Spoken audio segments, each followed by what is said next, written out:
Hello beautiful people. सुंदर अशी evening झाली होती. ऑफिस माझं सुटलं होतं, पण ऑफिसवरनं येता येता मी विचार केला होता की आज मी गुलाबजाम बनवणार आहे. मग मी गुलाबजामचं सामान येतानाच घेऊन आले होते. घरी आले तर पाहिलं की दूध फुटलं होतं. सो मग मी येताना दूध पण घेऊन आले आणि माझ्यासाठी थोडासा चहा बनवला. आणि जेवणामध्ये आज मी थोडंसं अख्खे मसूर आणि राईस बनवणार होते. सो मी त्याचा कुकर लावला आणि कुकरच्या शिट्ट्या होईपर्यंत मी चहा आणि बटर खाणार होते, कारण की मला खूप जास्त भूक लागली होती. सो मी बटर घेतले, चहा घेतला, चहा पिऊन झाला माझा.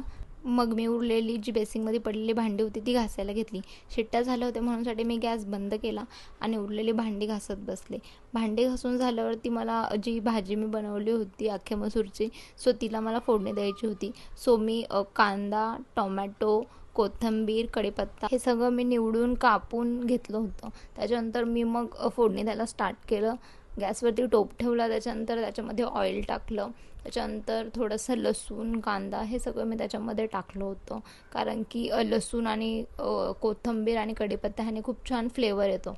आणि अख्खी मसूर जशी मी बनवते ना, ही माझ्या पप्पांची फेवरेट आहे.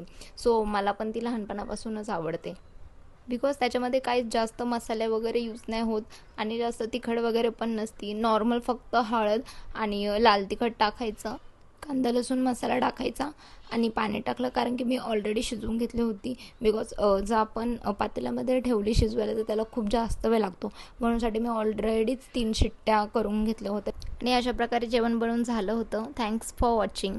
फॉलो करायला विसरू नका आणि यूट्यूबवर पाहत असाल तर सबस्क्राईब